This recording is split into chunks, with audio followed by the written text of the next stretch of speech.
Béni soit le Seigneur.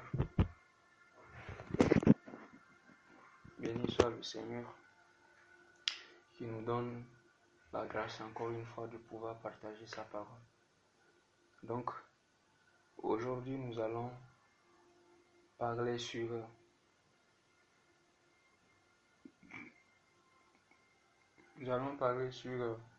l'héritage. Excusez-moi, nous allons parler sur l'héritage. Père, au nom de Jésus, bénis-nous encore une fois. Parle-nous par ta parole. Fais-nous du bien, Seigneur. Au nom puissant de Jésus-Christ.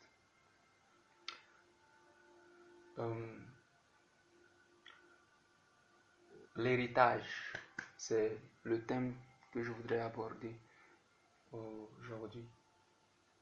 Je vais juste dire 2-3 choses sur l'héritage.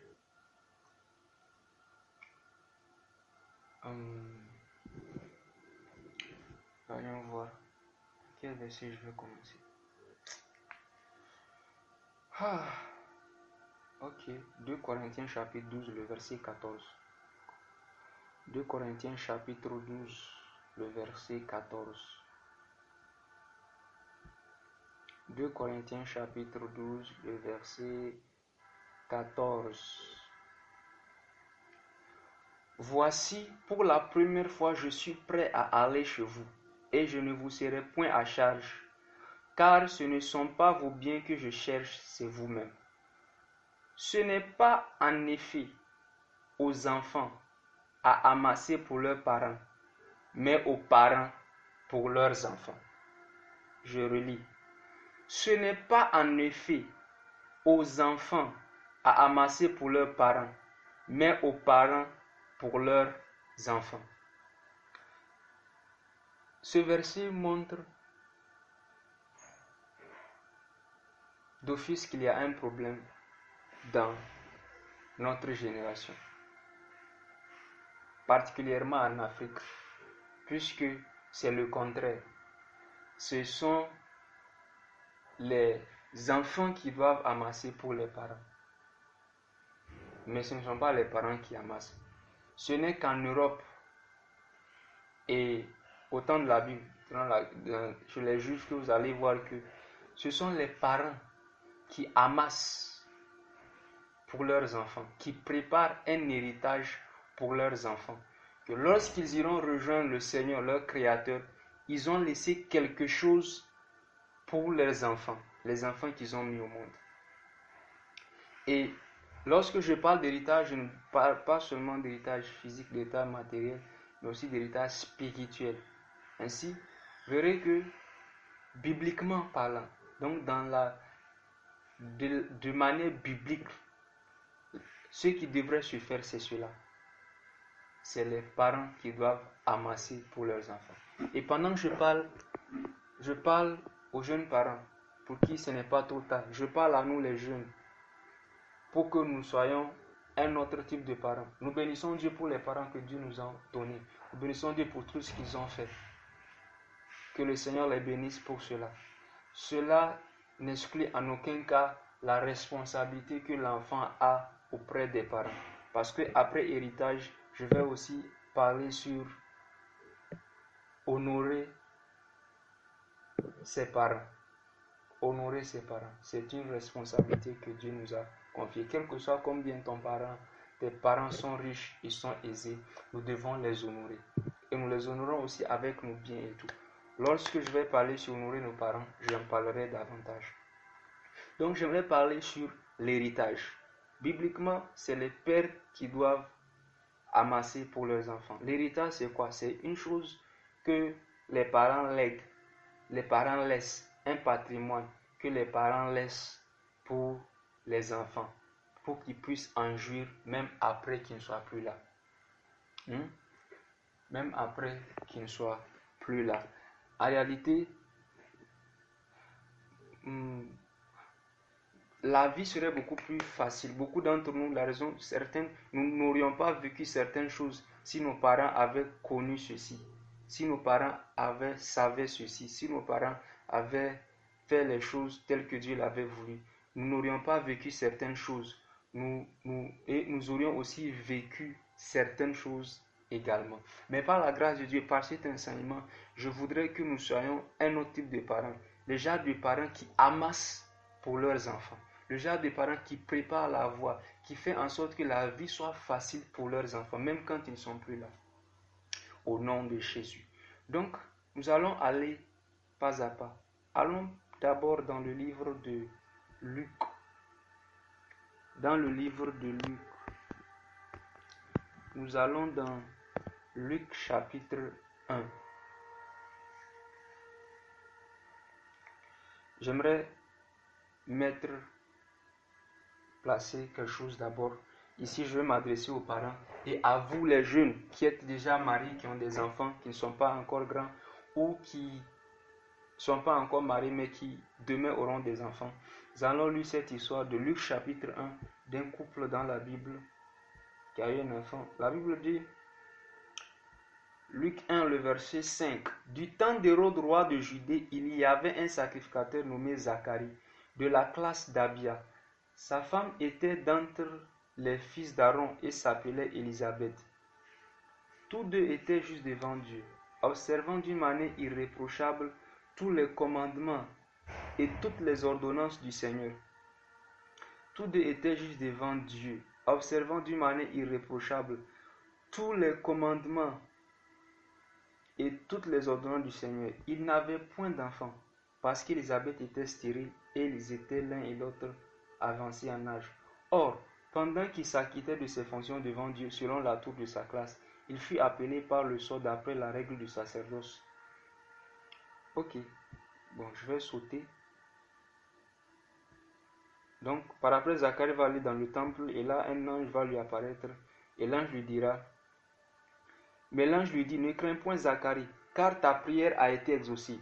Ta femme Élisabeth t'enfantera un fils et tu lui donneras le nom de Jean. Il sera pour toi un sujet de joie et d'allégresse, et plusieurs se réjouiront de sa naissance, car il sera grand devant le Seigneur.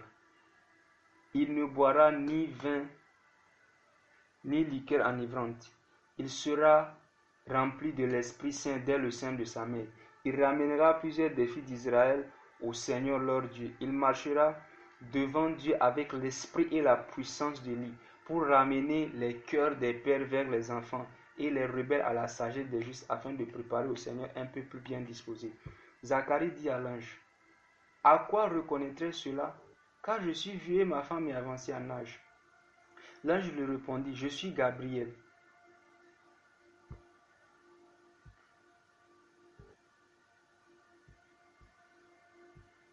Ok. Voilà. On va s'arrêter là. Voilà un couple de deux vieux personnes âgées qui n'avaient pas d'enfants.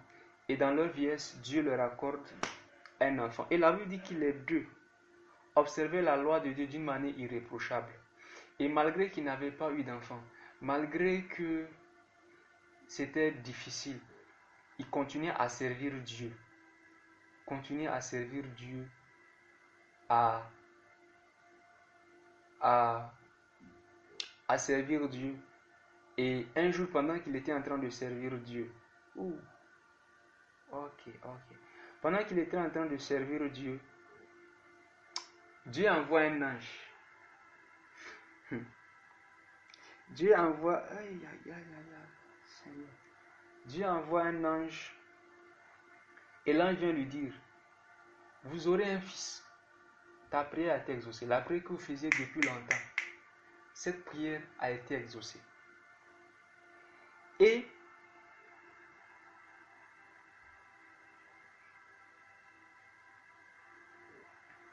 l'enfant qui va venir au monde, tu lui donneras le nom de Jean. Et cet enfant sera pour toi un sujet de joie et d'allégresse, et plusieurs se réjouiront de sa naissance. Pourquoi? Parce qu'il sera grand devant le Seigneur. Il ne boira ni vin, ni liqueur enivrante. Donc, l'ange décrit la mission de l'enfant qui va naître. Parents, écoutez-moi. Jeunes, écoutez-moi. Les enfants sont un héritage de Dieu. Les enfants que vous avez sont un héritage de Dieu. C'est Dieu qui vous l'a donné. Maintenant, dans le cas de Jean-Baptiste et de ses parents, L'enfant, Dieu leur donne l'enfant. C'est Élisabeth qui va porter l'enfant pendant 9 mois. Et l'enfant va venir au monde. Mais malgré que ce sont eux qui s'en occupent, Dieu dit, même le nom que l'enfant va porter, c'est moi qui choisis le nom. Vous allez lui donner le nom de Jean. Mais ça ne s'arrête pas là.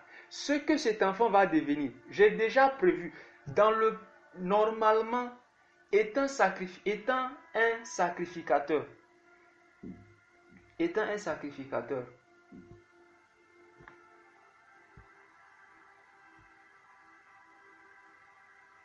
puisqu'on dit que il y avait un sacrificateur nommé Zacharie.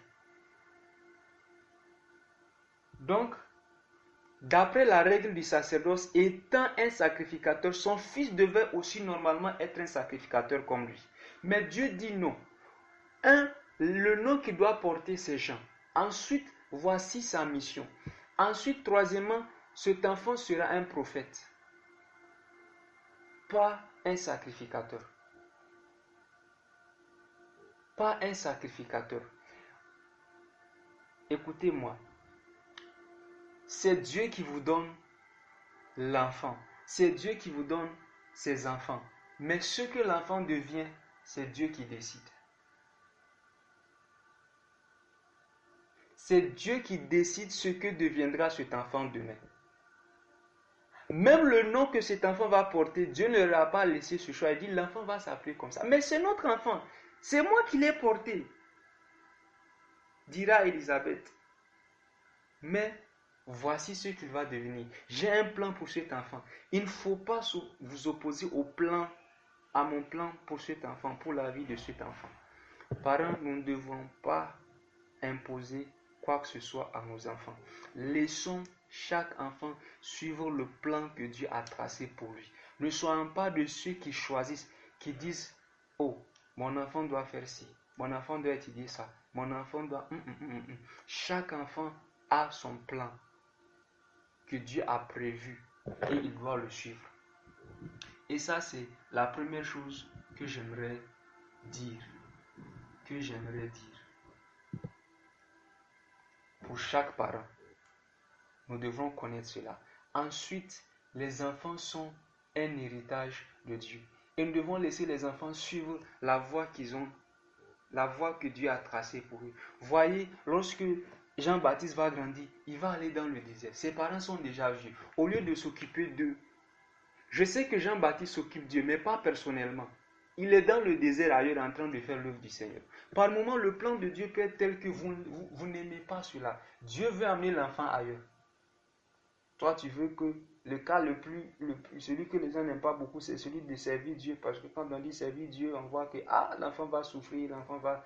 Comme si, quand on dit servir Dieu aussi, c'est à plein temps. Alors que Dieu n'appelle pas tout le monde à plein temps. Tu as prévu que ton enfant soit avocat, médecin, qu'il soit un grand directeur dans une banque, qu'il soit un banquier. Et l'enfant va te dire que Dieu m'a appelé, Dieu veut que je le serve. Il ne faut pas t'opposer. Et pour cela, je vais dire quelque chose par après, qui fera que vous devrez connaître cela afin de ne pas vous opposer. Vous opposer au plan de Dieu. Ne pas laisser l'enfant suivre la voie que Dieu a tracée pour lui, c'est s'opposer à Dieu, c'est s'opposer au plan de Dieu, c'est résister à l'œuvre de Dieu, c'est prendre le risque d'être contre Dieu. Je parlais d'héritage. Avant d'aller dans l'héritage, une des choses que vous pouvez laisser à votre enfant, rappelez-vous, je vous ai dit que s'il y a une chose que vous pouvez faire ou que vous devez faire, parce que j'ai dit, il y a des choses que nous ne devrions pas vivre si nos parents avaient fait les choses correctement. Il y a des choses que nous aurons vécues si nos parents avaient fait les choses correctement. La première chose que vous devez faire en tant que parent, avant que l'enfant ne naisse, c'est de prier pour cet enfant. Avant que l'enfant ne vienne au monde, c'est de prier pour cet enfant. C'est de prier pour cet enfant. de commencer à prier dans toutes les directions avant que cet enfant ne vienne. Avant que cet enfant ne vienne. Il y a une manière dont vous allez prier pour votre enfant. Avant même que cet enfant ne vienne au monde. Tous les domaines de la vie de cet enfant ont été couverts. Avant que Samuel ne vienne au monde, Dieu l'avait déjà donné à Dieu. Dieu l'avait déjà, et Anne l'avait déjà consacré à Dieu. Il a dit, cet enfant va te servir, Seigneur. Et quand tu consacres ton enfant à Dieu, ce n'est pas nécessairement pour qu'il devienne prophète, apôtre ou pasteur. Non, mais c'est de t'assurer que, où qu'il soit, il se souviendra du Seigneur. Ne soyez pas de ceux qui passent leur temps seulement à planifier l'avenir de cet enfant, à jouer de la musique à cet enfant. Priez, particulièrement les femmes. Pendant la grossesse, mets tes mains sur ton ventre et prie sur cet enfant. Déclare sur la vie de cet enfant. Parle en langue sur la vie de cet enfant. Vous voyez, si vous priez correctement, bien aimé, la grossesse dure 9 mois. En 9 mois, tu as tout le temps qu'il faut pour que Dieu te parle de cet enfant. 9 mois, c'est suffisant pour que Dieu te parle de cet enfant qui va venir au monde. Ce n'est pas normal, parent, que ton enfant vienne au monde sans que Dieu ne t'ait rien dit sur lui. Ce n'est pas normal. Soit au père, soit à la mère, Dieu doit parler au père ou à la mère. Si vous avez prié correctement, si vraiment vous priez pour cet enfant qui va venir, Dieu va vous parler. Dieu va vous parler. Avant que l'enfant ne vienne, Dieu avait parlé aux parents, à Zacharie et Élisabeth. Il dit, voici comment sera cet enfant. Voici ce qu'il fera. Et dans l'Ancien Testament, nous voyons des exemples comme ça. Nous voyons comment Dieu, surtout les mamans, beaucoup les mamans, mes soeurs, écoutez-moi. Vous devez des femmes de prière. Vous devez des femmes de prière. Vous devez des femmes de prière. Oubliez cette histoire de chaîne I, de novelas et des choses qui ne servent à rien. Que ce qui te caractérise ne soit pas juste le maquillage et les trucs. Il faut que tu sois une guerrière dans la prière. Lorsque nous lisons la Bible, vous verrez que c'est beaucoup plus aux sœurs que Dieu parle des enfants. Lorsque les enfants étaient en train de se battre dans son sein, Rebecca allait consulter Dieu pour dire, pourquoi ces enfants se battent dans mon sein? Et Dieu lui dit, il y a 2 nations dans ton sein. Mais le plus petit sera plus grand que l'aîné. Dieu lui a parlé. Parce qu'elle allait chercher Dieu par rapport à cet enfant. Parce qu'elle est allée chercher Dieu pour cet enfant. Vous n'êtes même pas obligé de vous marier d'abord. Même avant de rencontrer ton conjoint, Dieu peut te parler de tes enfants. Dieu peut te donner les noms. Dieu peut te dire, tu auras 4 enfants. Voici comment il va s'appeler. Le premier va s'appeler comme ça. Le premier va ressembler à ça. Voici quel sera son caractère. Il sera comme ça. Il sera comme ça, comme ça, comme ça. Dieu peut aller jusqu'à te montrer leur visage. À quoi ils vont ressembler, ce qu'ils vont devenir. Pendant même que tu ne sais pas encore à qui tu vas te marier. Dieu peut faire ça si tu commences à le chercher. C'est à Marie que Dieu allait parler pour dire, l'enfant que tu vas donner un enfant. Il va s'appeler comme ça. Il sera tel. C'est à Marie que Dieu a parlé. C'est à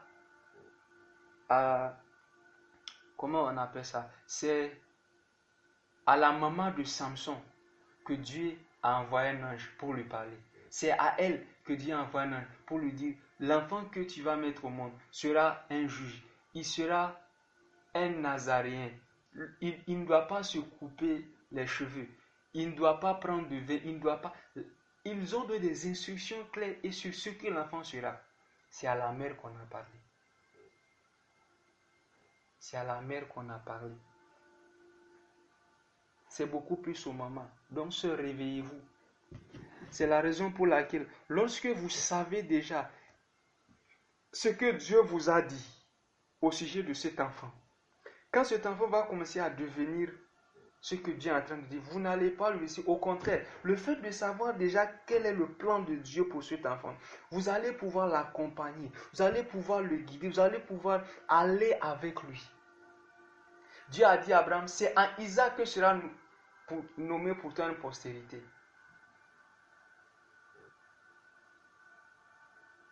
Parce que Dieu parle. Et Dieu parle encore aujourd'hui. Et j'ai un message sur ça, comment Dieu parle. Allez écouter le message. Allez écouter le message.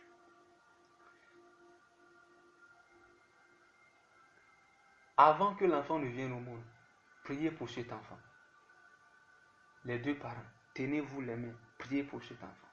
Priez pour cet enfant. Lorsque Dieu va commencer à vous parler de cet enfant, pendant que tu es enceinte, tu attends ton enfant et Dieu t'a dit, ok, avant même que tu aies des enfants, avant même que tu te maries, si avant même que tu te maries, vous mariez, Dieu t'a déjà parlé de tes enfants. Dieu t'a dit, tu auras tel enfant, il va s'appeler tel. Le jour où vous allez vous marier, vous rencontrez des difficultés à avoir des enfants. Tu sais que Dieu ne peut pas mentir. C'est avec ce que Dieu t'a dit que tu iras combattre et briser cette stérilité. Parce que Dieu t'a déjà parlé de tes enfants. Tu sais que tu auras des enfants. Même si les médecins disent, ah non, il y a un problème. Parce que Dieu veille à sa parole pour l'exécuter. Lorsque Dieu t'a déjà parlé de cet enfant, et pendant la grossesse, il y a des complications. On dit non, il faut faire une interruption de la grossesse. Oh non, il y a un problème. L'enfant est mort dans le ventre, il faut l'évacuer. Tu sais que Dieu a déjà parlé de cet enfant. Je connais un couple de pasteurs. Avant que l'enfant ne vienne au monde, Dieu leur avait parlé. Dieu leur a dit, votre fils, voilà, lorsqu'il aura 25 ans, telle chose va arriver. Lorsqu'il aura 30 ans, telle chose va arriver. Et l'enfant est né. Un jour, lorsque l'enfant avait 10 ans, on leur annonce que l'enfant est décédé. Eux, ils étaient ailleurs, leur enfant était à la maison. On vient leur dire que votre fils est décédé.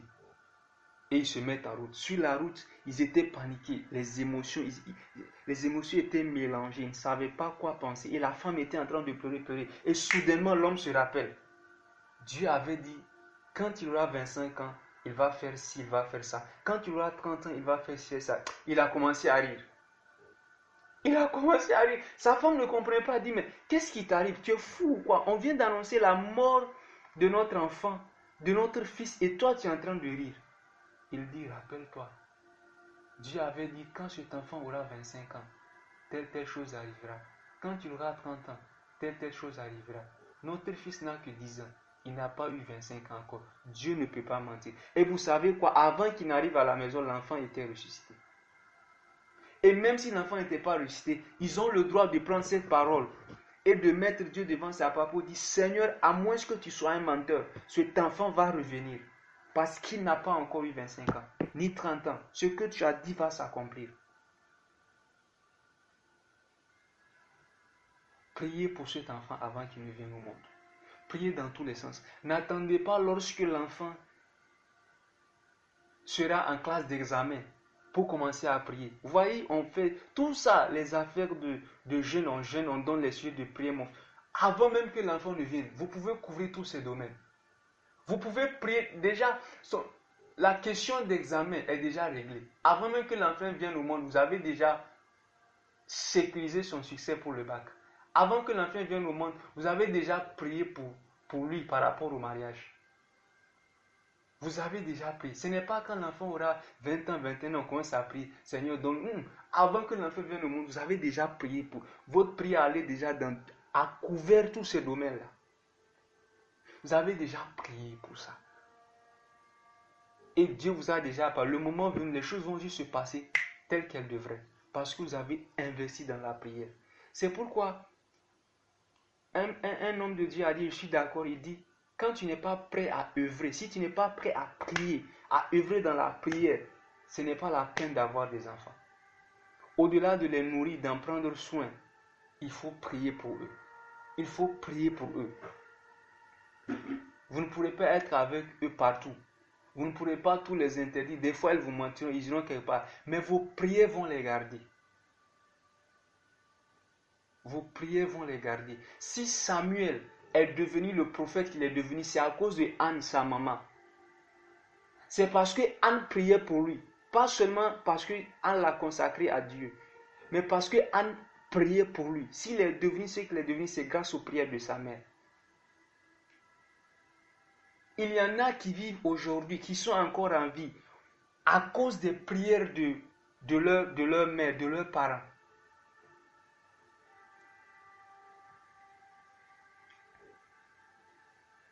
Avant la naissance, priez pour cet enfant. Priez pour cet enfant. Une autre chose que vous devrez faire, c'est de présenter, de consacrer cet enfant à Dieu. Avant la naissance et après la naissance. Vous voyez, dans l'Ancien Testament, c'était une coutume, c'est normal. Quand un enfant vient, on va, surtout un mâle, on le présente au temple et on le consacre à Dieu.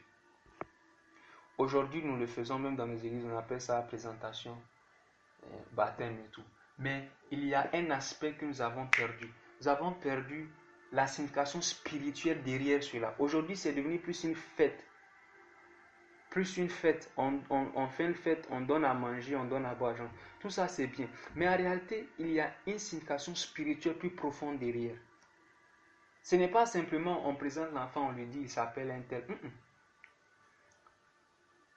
Vous voyez, ceux qui adorent les idoles, ceux qui adorent les divinités, lorsqu'ils consacrent un enfant à une idole, à une divinité, ce qu'ils sont en train de faire, en consacrant l'enfant à cette divinité, ils sont en train de mettre l'enfant sous la coupole, la direction, la surveillance de cet esprit.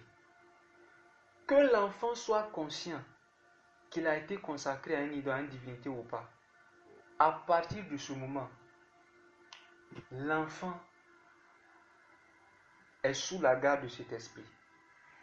Où que cet enfant parle, l'esprit aura l'œil sur lui. Cet enfant ne peut plus, il n'est plus normal, il n'est plus comme les autres enfants. Sa vie ne sera plus comme la vie des autres. L'enfant va commencer à vivre des expériences qu'il ne comprend pas. Très tôt, vous allez voir, il va faire des rêves, souvent des mauvais rêves ou des mauvaises expériences. Il va sentir comme si quelqu'un est derrière lui, comme si on l'accompagne, comme si on est là. Il ne sait pas d'où ça vient. Mais cet esprit est derrière.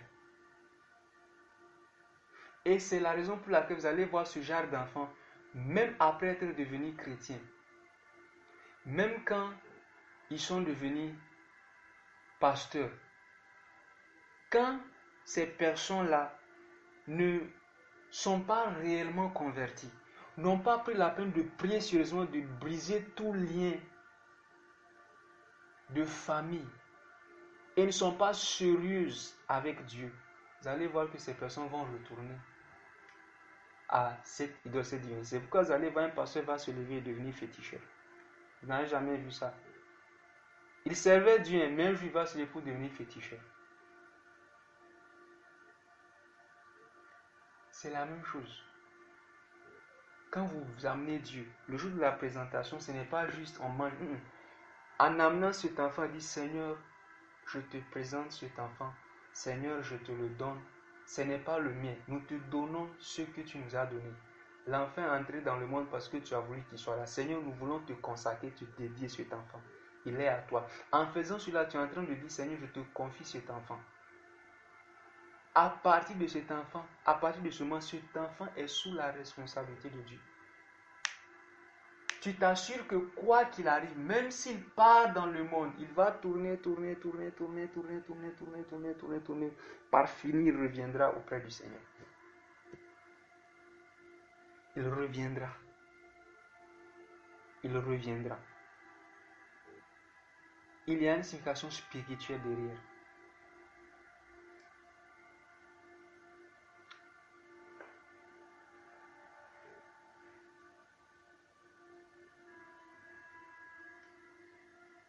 Il y a des choses que nous faisons qui peuvent affecter la vie des enfants positivement, à jamais. Voyez, vos prières peuvent influencer leur vie, même sans qu'ils en rendent compte. Parce que tu l'as consacré à Dieu, il finira par revenir. Parce que tu as prié pour lui, tu priais pour lui, il finira par... Même s'il arrivait que tu rejoins le Seigneur et que tu ne sois plus là, Dieu se souviendra de tes prières. Dieu se souviendra des promesses qu'il t'a faites. C'est pourquoi quand vous lisez la Bible, vous verrez des endroits où Dieu dira, à cause de David, mon serviteur, Dieu a dit à Roboam, à Salomon, qu'il ne va pas lui prendre totalement la royauté, mais il va lui laisser une partie pour son fils Roboam. Pourquoi? Parce qu'il avait promis cela à David, à cause de David. Je vais vous donner un exemple dans la Bible. Genèse chapitre 28. Genèse chapitre 28. Genèse chapitre 28.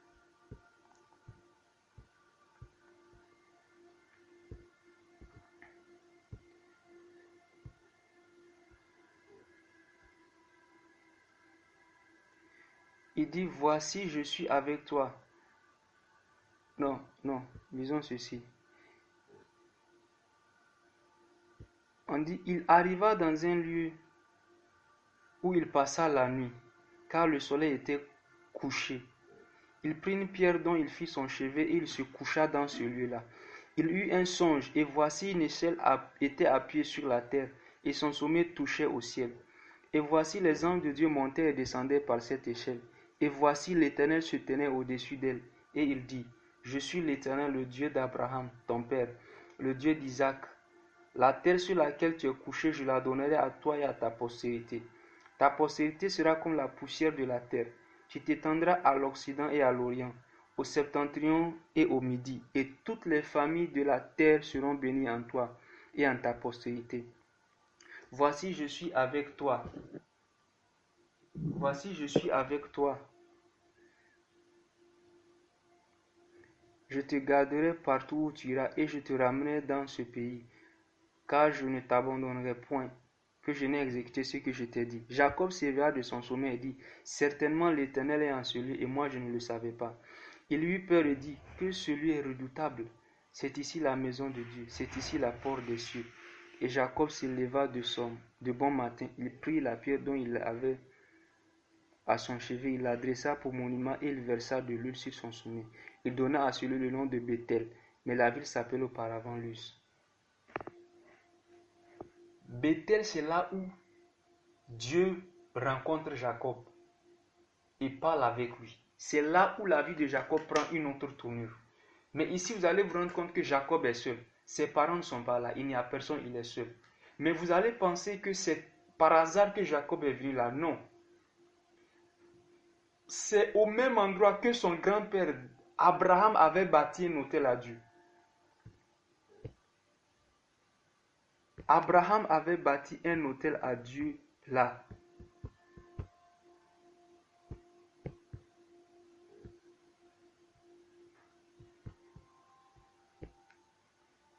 Abraham avait bâti un autel à Dieu là.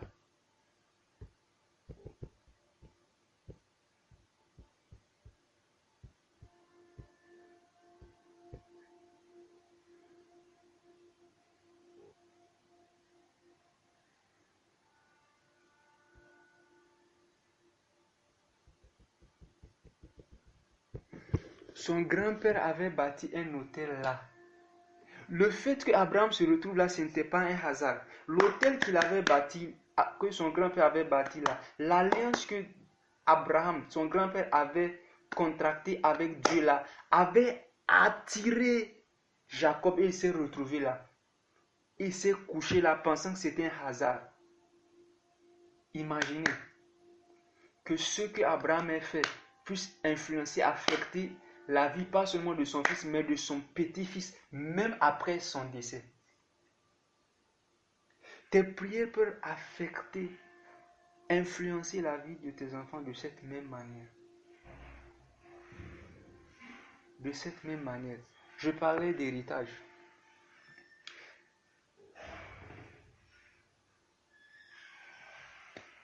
Un héritage que nous pouvons leur laisser.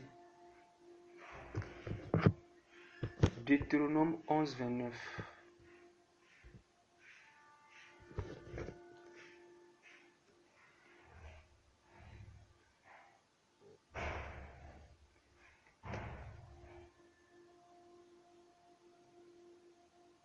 Deutéronome 11, 29.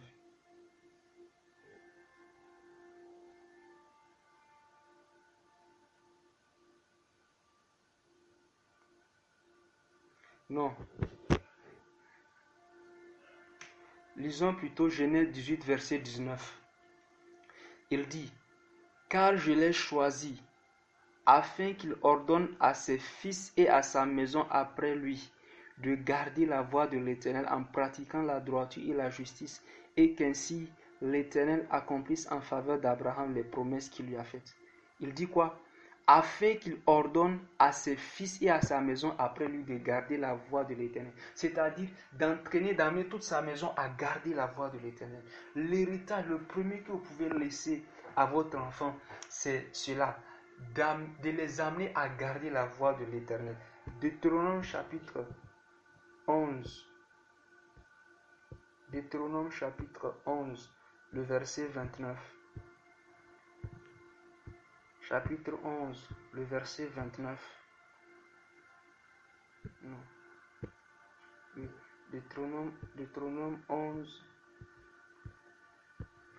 verset 29. Deutéronome 11, verset 29. Deutéronome 11, verset 29. Et lorsque l'Éternel, ton Dieu, t'aura fait entrer dans le pays que tu vas prendre possession.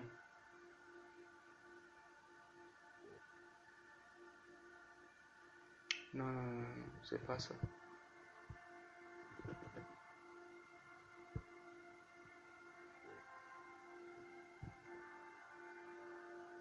Ce n'est pas ça.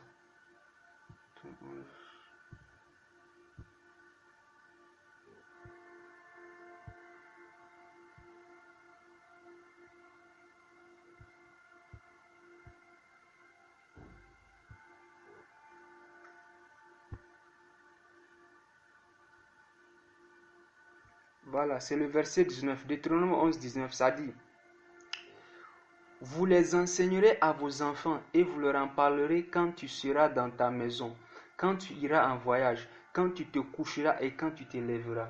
La responsabilité d'enseigner la voix de Dieu incombe aux parents, non pas aux moniteurs ou aux pasteurs. La plupart du temps, ils sont avec vous à la maison.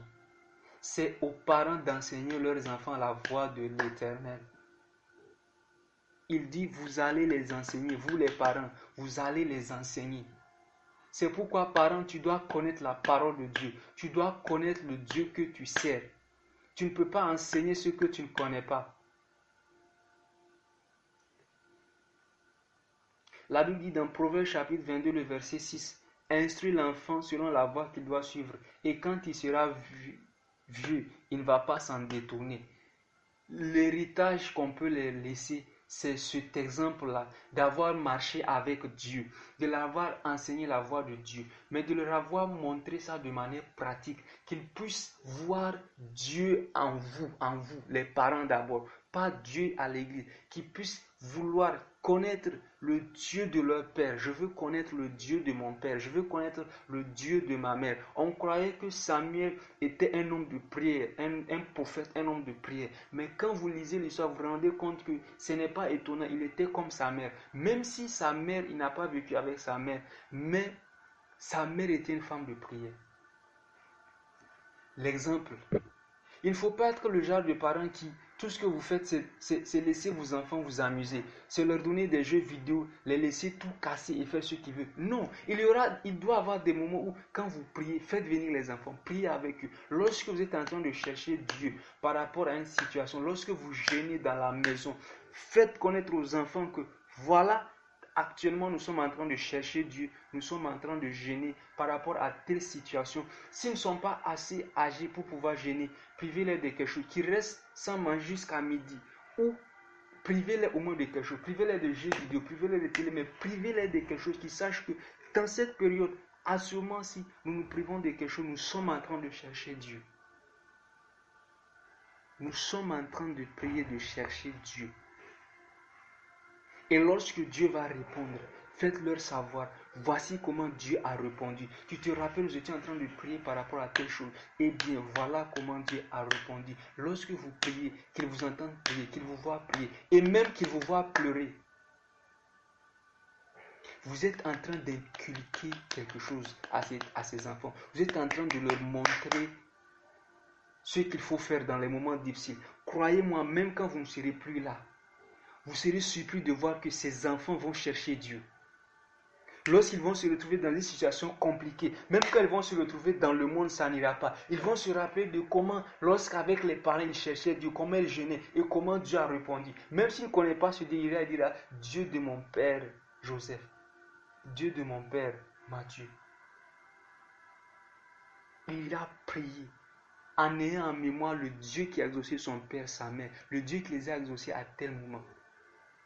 Inculquez-leur cela, montrez-leur cet exemple. Il y a des choses que vous ne pourrez pas effacer de leur cœur. Il y a des choses quand vous ratez, il sera trop tard. Ce sera difficile de revenir en arrière. Inculquez-leur cela pendant qu'ils sont encore petits, lorsqu'ils sont encore petits. Pas quand ils seront grands, ce sera difficile. En ce moment, ils ne vous écouteront pas. Beaucoup de choses seront déjà ancrées dans leur cœur. Ça sera très difficile.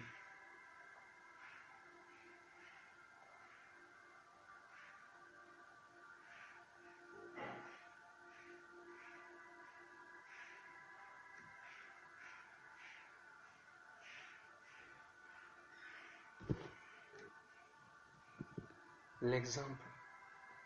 Montrez-leur l'exemple. Parents, montrez à vos enfants, les garçons, comment aimer leur femme.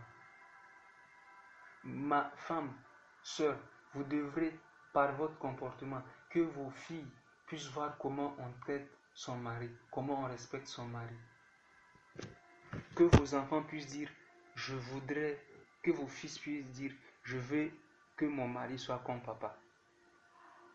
Que vos garçons puissent dire, que ma femme soit comme maman. Et c'est d'ailleurs ça le modèle. Dans la Bible, la parole de Dieu nous dit ceci. Il dit, je vais lire ça.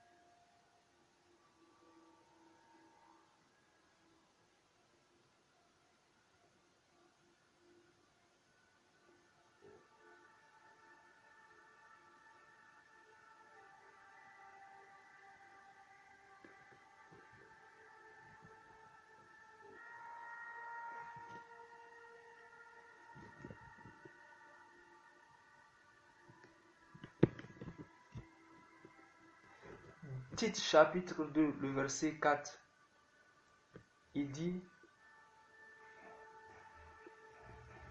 dit que les femmes âgées doivent avoir l'extérieur qui convient à la sainteté, n'être ni médisantes ni adonnées au vin, qu'elles doivent donner de bonnes instructions,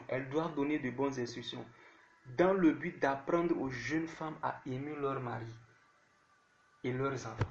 C'est la responsabilité. Ce n'est pas à l'église. Il dit, vous, les femmes, c'est à vous d'apprendre, de montrer.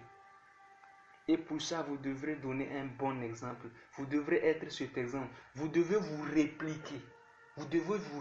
Vos enfants doivent être une réplique de vous en termes de caractère, de comportement, de bonne conduite, de moralité, de sainteté, de piété. Vous devez vous répliquer. Et pour ça, vous devez les enseigner et leur montrer cela par l'exemple.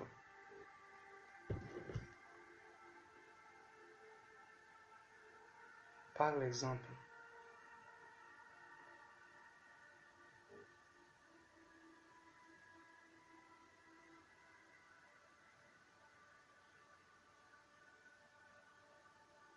Nous avons l'exemple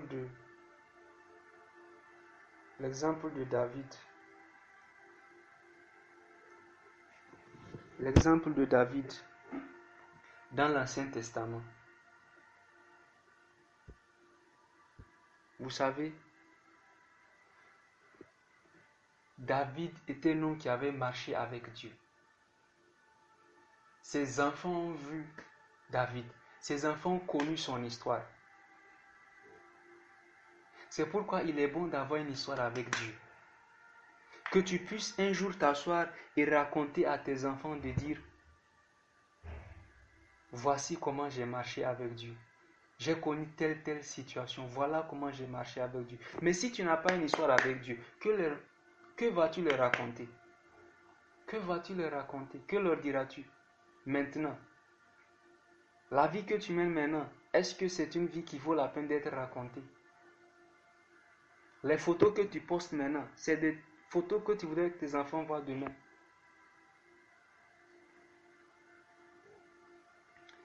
David, c'est David qui parle à son enfant. Il dit 1 Chronique chapitre 11.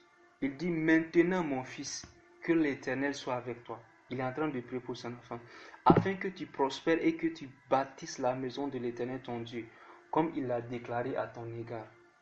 Veuille seulement l'Éternel t'accorder de la sagesse et de l'intelligence afin de faire régner sur Israël, afin de te faire régner sur Israël dans l'observation de la loi de l'Éternel ton Dieu. Alors tu prospéreras. Si tu as soin de mettre en pratique les lois et les ordonnances que l'Éternel a prescrites à Moïse pour Israël, fortifie-toi et prends courage. Ne crains point, ne t'effraie point. Voici un père qui est en train de conseiller son enfant et lui donne des instructions parce qu'il est sur le point de mourir, il est sur le point d'aller rejoindre le Seigneur. Il lui dit voici. Et dans le passage que je viens de lire, vous allez vous rendre compte qu'en réalité, le fait que Salomon ait demandé à Dieu la sagesse et l'intelligence n'est pas un hasard. Nous voyons ici que c'est David, son père, qui lui a mis cela à l'oreille. Son père a dit, veuille seulement l'Éternel t'accorder la sagesse et l'intelligence, afin que... Il dit, la sagesse, veuille seulement l'Éternel t'accorder la sagesse et l'intelligence, et te faire régner sur Israël, dans l'observation de la loi de l'Éternel ton Dieu. Alors tu prospéreras. Il a vu quel grand roi son père a été. Il a vu un modèle. Quand tu as vu quelqu'un réussir, être tel qu'il est, lorsqu'il parle, tu écoutes parce que tu sais que ce sont ces choses qu'il dit qui ont fait de lui ce qu'il est. David, Salomon a écouté ce que son père a dit. Et même après que son père soit décédé, quand Dieu lui a dit demande-moi une chose, il a demandé ce que son père lui avait dit de demander. Et Dieu lui a accordé bien plus. Dans l'Ancien Testament, vous trouverez, c'est courant de trouver quelqu'un dire Dieu de mon père Abraham, Dieu de mon père Isaac. Vous savez ce que ça veut dire? Ce n'est pas juste une simple parole. Quand tu dis Dieu de mon père Abraham, je dois connaître comment Abraham a marché avec Dieu et quel a été le résultat de cette marche. Et le résultat de cette marche montre que marcher avec ce Dieu-là en vaut la peine. Ton intégrité, ta marche avec Dieu, c'est cet exemple-là que tu dois laisser à tes enfants. C'est cet exemple que tu dois laisser à tes enfants. Des années après, à cause de la façon dont David a marché avec Dieu, à cause des promesses que Dieu a fait à David, même des générations après, alors que Dieu est fâché contre Juda, il veut détruire Juda, il dit, mais à cause de David mon serviteur, à cause de David mon serviteur, ma prière est que tu sois le genre de père qui, même quand tu ne seras pas là, que Dieu puisse regarder tes enfants et dire, à cause de ton père, à cause de ton père, qui regarde tes petits-enfants et disent, tes arrière-petits-enfants disent, à cause de votre père. Que tes enfants vivent des choses à cause de ta marche avec Dieu. Que Dieu se souvienne de tes enfants. Que Dieu fasse du bien à tes enfants. Ce que tu auras et ce que tu as maintenant à cause de ta marche avec Dieu. À cause des choses que tu auras fait pour Dieu. Il dit à cause de David, mon serviteur. à cause de David, mon serviteur. C'est cet exemple-là que nous devons laisser. C'est cet exemple que nous devons laisser premièrement, un héritage spirituel. Une dernière chose, c'est aussi de prier pour eux, de les bénir. Quand je parle de prier pour eux, je parle de prière de bénédiction. Dans l'Ancien Testament, vous verrez ça couramment. Même Jésus, avant de partir, il a rassemblé ses disciples. Et la Bible dit qu'il a prié pour eux dans Jean 17. Il a prié pour eux. Jacob, avant de mourir, a fait venir tous ses enfants et a prié à prophétiser sur chacun d'entre eux. Il ne faut pas mourir en catastrophe comme ça. Ne meurs pas à l'improviste. Ne meurs pas à l'improviste. Fais venir tes enfants. Prie pour eux. Recommande-les à Dieu. Un héritage spirituel. Ça, c'est la première chose que nous devons laisser à nos enfants.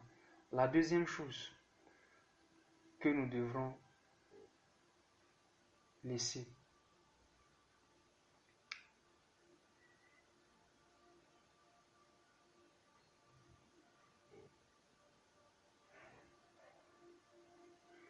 c'est un héritage physique et matériel. Un héritage physique et matériel. Un héritage physique et matériel. Lorsque je parle d'héritage physique et matériel, je veux parler d'abord de tout le bien que vous aurez fait autour de vous. Vous voyez, il y a des choses que nous faisons. C'est même ça l'héritage. L'héritage, c'est quand tu récoltes ce pourquoi tu n'as pas travaillé. C'est quand tu recueilles le fruit du travail de quelqu'un d'autre. Ainsi, parents, le bien que vous faites, vos enfants vont le récolter. Le mal que vous faites, vos enfants vont le récolter. Il y a des personnes pour lesquelles des portes sont fermées aujourd'hui à cause de leurs parents, à cause du nom de famille qu'ils ont. Mais il y en a d'autres qui ont des portes ouvertes à cause de leur nom de famille, à cause du père qu'ils ont eu. L'héritage que vous allez laisser d'abord, que vous pouvez laisser, un héritage physiquement, c'est celui du bien que vous aurez fait autour de vous. C'est celui de tout le bien que vos enfants vont récolter à cause du bien que vous aurez fait. Jonathan était un homme qui aimait David. Il s'est attaché à David plus que tout. Il a sauvé la vie de David plusieurs fois et il a dit à David qu'il ferait tout pour le mettre sur le trône. Et c'est ce qu'il a fait. C'est à quoi il s'est acharné durant toute sa vie jusqu'à ce qu'il meure. Jonathan a fait du bien à David. Le jour où David devient roi, la première chose que David demande, il dit, Jonathan a-t-il laissé des fils? Jonathan a-t-il laissé des fils? Et on dit, il y a Méphibosheth. Et David dit, on va lire ça.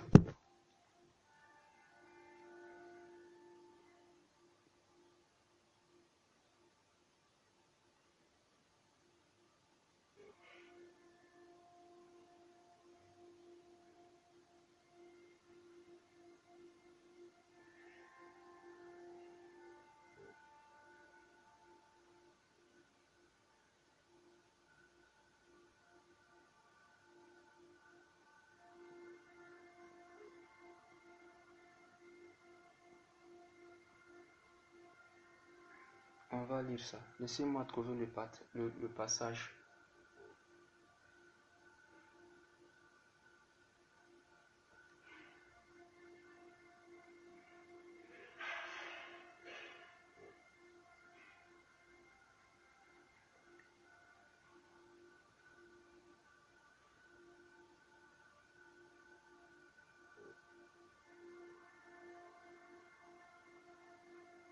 De Samuel.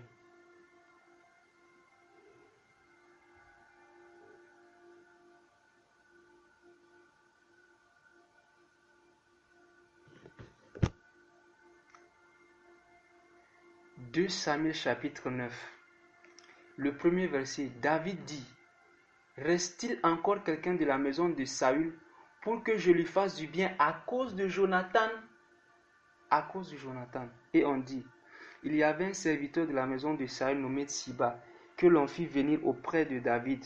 Le roi lui dit, es-tu Tsiba? Et il répondit, ton serviteur.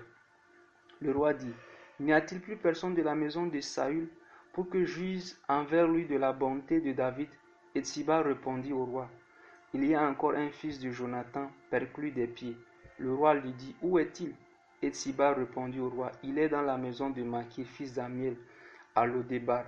Le roi David l'envoie chercher dans la maison de Makir, fils d'Amiel, à Lodébar. Et Méphibosheth, fils de Jonathan, fils de Saül, vint auprès de David, tomba sur sa face et se prosterna. David dit, Méphibosheth. Et il répondit, voici ton serviteur. David lui dit, ne crains point, car je veux te faire du bien à cause de Jonathan ton père. À cause de Jonathan ton père. Je te rendrai toutes les terres de Saül ton père, et tu mangeras toujours à ma table. Il se prosterna et dit, qu'est-ce que ton serviteur pour que tu regardes un chien mort tel que moi? Le roi appela Tsiba, serviteur du roi, et lui dit, je donne au fils de ton maître tout ce qui appartient à Saül et à toute sa maison. Tu cultiveras pour lui les terres, toi, tes fils et tes serviteurs, et tu feras les récoltes afin que le fils de ton maître ait du pain à manger. Et Méphibosheth, fils de ton maître, mangera toujours à ma table. Or, Tsiba avait 15 fils et 20 serviteurs. Tous vont être au service de Méphibosheth. Il dit au roi, ton serviteur fera tout ce que le roi, mon seigneur, ordonne à son serviteur. Et Méphibosheth mangea à la table de David comme l'un des fils du roi. Le verset 13 dit, Méphibosheth habitait à Jérusalem, car il mangeait toujours à la table du roi. Il était boiteux des deux pieds. C'est ce qu'on appelle la grâce. C'est ce qu'on appelle la grâce. Quand ça tombe sur toi d'un coup comme ça. Pourquoi? À cause de Jonathan, son père. Regardez, il n'avait plus besoin de travailler. Regardez tout le bien qui lui arrive à cause de ce que son père a fait.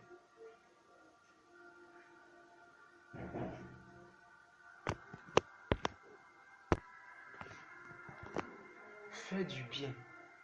Fais du bien autour de toi. Le bien que tu fais aux autres, c'est pour tes enfants que tu le fais. Ils vont récolter cela.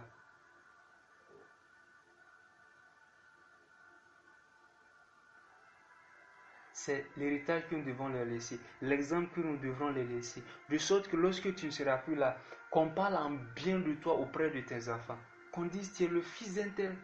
Ah, je connais ton père. Ton père est un homme bon. Ton père est un homme bon. Il m'a aidé, il m'a sorti de telle situation. Ton père est un serviteur de Dieu. Je n'oublierai pas, c'est à cause de la prière de ton père que je suis en vie. Qu'on dise ça de toi à tes enfants. Qu'on dise ça de toi à tes enfants. Sois un modèle. Sois un modèle. Sois un modèle. L'héritage, un héritage matériel et physique. Un chronique.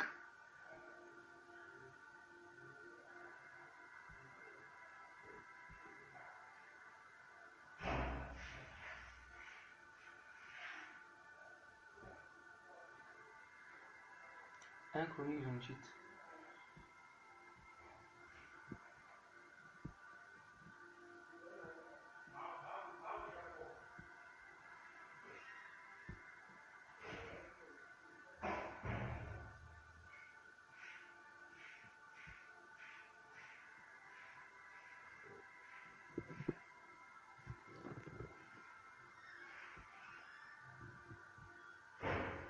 Il dit maintenant, 1 Chronique chapitre 28, le verset 8.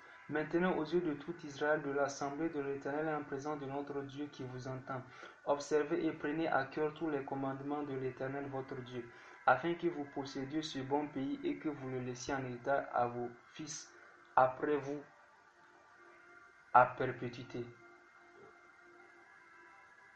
Hein? Vous voyez ce que je suis en train de dire. Et toi, Salomon, mon fils, connais le Dieu de ton père. Connais le Dieu de ton père. Connais le Dieu de ton père. Et serve d'un cœur dévoué et d'une âme bien disposée, car l'Éternel sonde les cœurs et pénètre tous les desseins et toutes les pensées. Si tu le cherches, il se laissera trouver par toi, mais si tu l'abandonnes, il te rejettera pour toujours. Considère maintenant que l'Éternel t'a choisi afin que tu bâtisses une maison qui serve de sanctuaire. Fortifie-toi et agis. David donna à Salomon son fils le modèle du portique et des bâtiments des chambres des trésors. Ok, avant d'aller là, voyez ce qu'un père fait. Le père, c'est celui qui se réjouit de la réussite de son enfant. Il n'est pas contre lui. Le père, c'est celui qui introduit son enfant. Avant même que David, quelque temps avant que David ne meure, il avait déjà mis Salomon sur le trône. C'est ça un père, c'est quelqu'un qui a œuvré sur la vie de ses enfants. Lui, il dit, je souffre pour que la vie soit facile pour vous. Il a mis David sur le trône avant même qu'il ne quitte. Aujourd'hui, une parenthèse, dans l'église, ce sont les pères qui combattent les enfants. Lorsqu'on voit un enfant, un jeune sur qui il y a la grâce de Dieu, ce sont les pères, les aînés qui vont le combattre.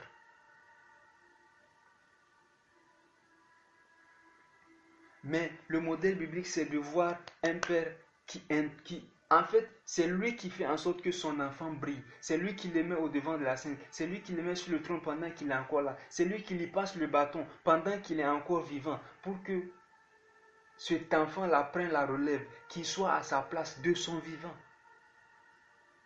Ils ne sont pas nombreux les pères qui peuvent faire ça. Et ceux qui font ça, c'est ceux qu'on appelle les pères. Être père, c'est une responsabilité. C'est pourquoi cette histoire dans l'église, les gens qui aiment qu'on les appelle daddy, daddy, daddy, daddy. Non, tu ne sais pas ce que c'est que d'être daddy. Si tu savais cela, tu n'allais pas accepter qu'on s'appelle comme ça. Je vois les gens qui... Tu as quel âge et tu appelles quelqu'un mon fils, sans savoir ce que ça veut réellement dire. Moi, il y a des personnes que je n'appelle pas daddy. Tu n'es pas mon père. Ce n'est pas un manque de respect, mais ce n'est pas juste pour la forme ou pour s'amuser. Si on t'appelle daddy, puisses-tu être réellement daddy.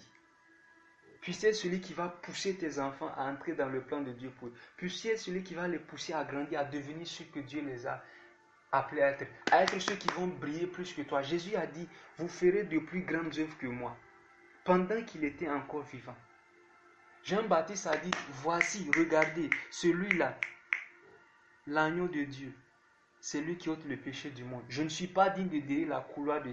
je ne suis pas digne de délier ses sandales. Je ne suis pas digne de délier la couloir de ses souliers. Je n'en suis pas digne. De son vivant, il est en train d'élever Jésus. Aujourd'hui, nous voulons étouffer la grâce que Dieu a mis dans chacun de nous, à l'église. On se combat. Ce sont les pères qui combattent les enfants. Alors que Dieu a mis quelque chose en eux qui peut profiter à l'église, qui peut bénir l'église. Il a mis David, son fils, sur le trône. Et on dit David donna à Salomon, le verset 11, le modèle du portique et des bâtiments, des chambres du trésor, des chambres hautes, des chambres intérieures, de la chambre du propitiatoire. C'est-à-dire, il leur a laissé le modèle du portique. Il y a un modèle que nous pouvons laisser à nos enfants.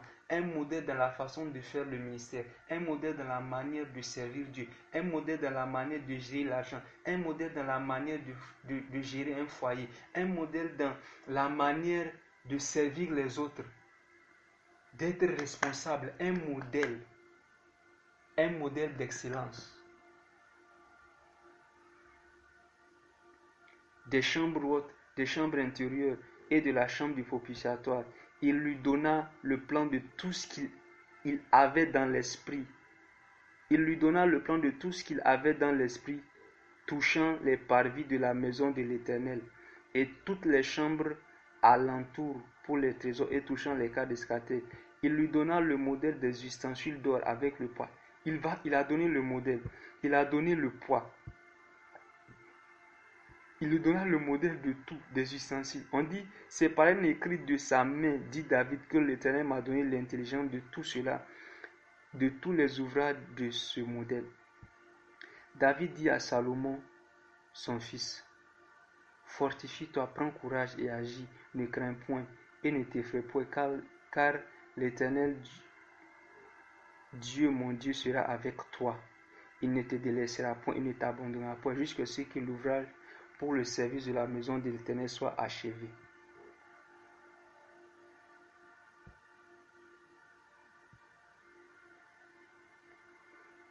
Maintenant, le chapitre suivant, 1 Chronique 29. Le premier verset. Le roi David dit à toute l'assemblée, mon fils Salomon, le seul que Dieu ait choisi, est jeune et d'un âge faible. Et l'ouvrage est considérable. Malgré qu'il est jeune, c'est lui que Dieu a choisi. Je vais l'accompagner du mieux que je peux. Je vais lui faire confiance parce que Dieu l'a choisi, Dieu est avec lui. Mais je vais l'encadrer. Je serai derrière lui.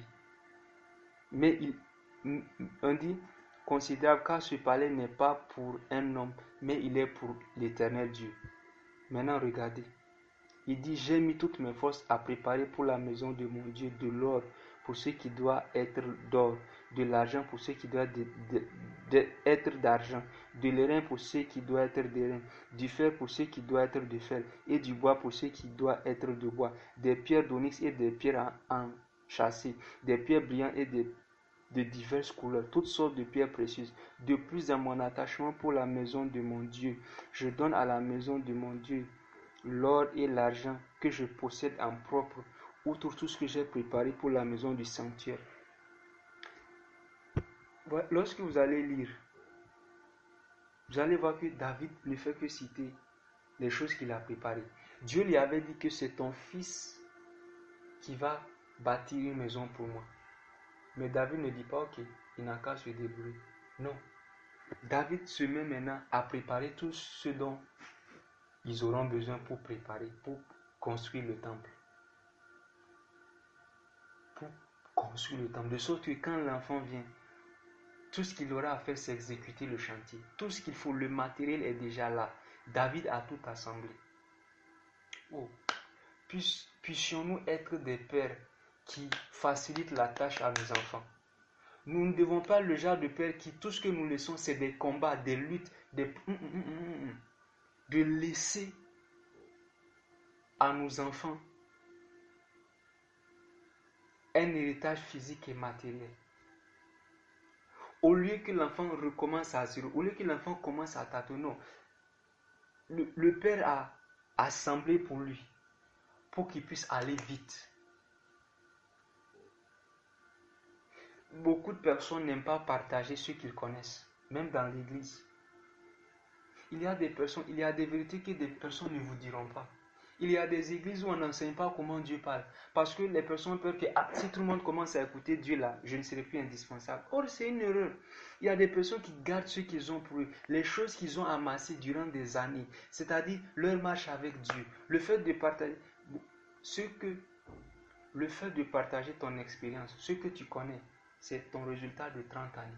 Partager ça à ton enfant lui donne une avance de 30 ans. Il ne va pas tâtonner, lutter comme toi. Non, mais il va commencer à partir de là où tu t'es arrêté et aller plus vite. C'est pourquoi chaque génération est censée faire plus que la précédente. Et pour ça, les pères doivent laisser un héritage. Les pères doivent laisser un héritage. Tu dois laisser quelque chose à tes enfants. Il a laissé un modèle. Il a amassé. Malgré que ce n'était pas lui qui allait construire, il a réuni tout ce qu'il fallait pour que son fils puisse construire avec.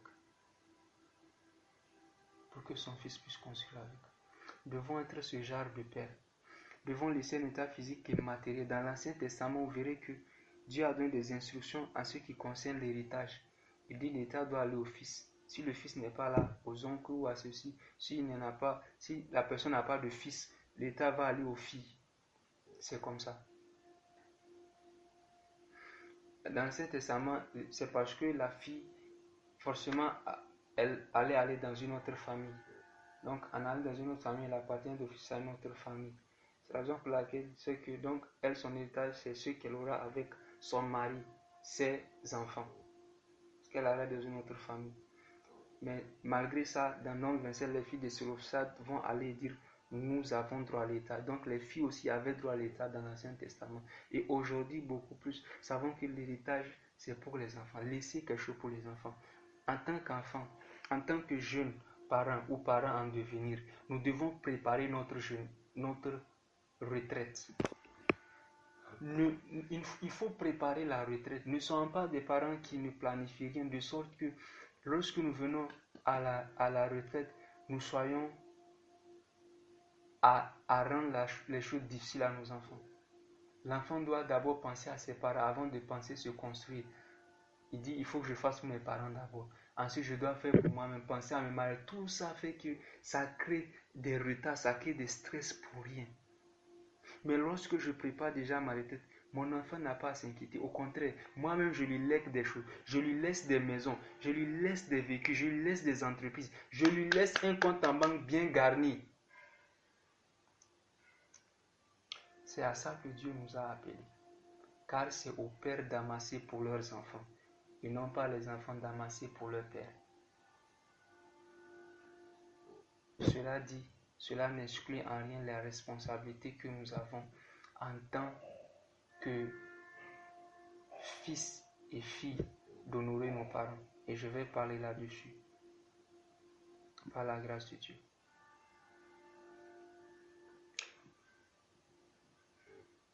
Prions pour nos enfants avant qu'ils viennent. Nous devons les consacrer à Dieu. Nous devons prier pour eux, les bénir, les laisser un modèle d'excellence en tout. Préparer, laisser un état physique pour eux. Un état physique pour eux. Au nom de Jésus. Je prie que ce que nous venons de partager fasse tache d'huile, fasse tache d'encre dans nos cœurs au nom de Jésus. Et je prie que par cet enseignement, Dieu suscite une nouvelle génération de parents dans le nom de Jésus. Je prie que nous soyons des parents tels que la Bible le veut dans le nom de Jésus-Christ. Béni soit le nom du Seigneur. Béni sois-tu toi qui m'as écouté au nom de Jésus. Merci Seigneur, au nom de Jésus. Amen.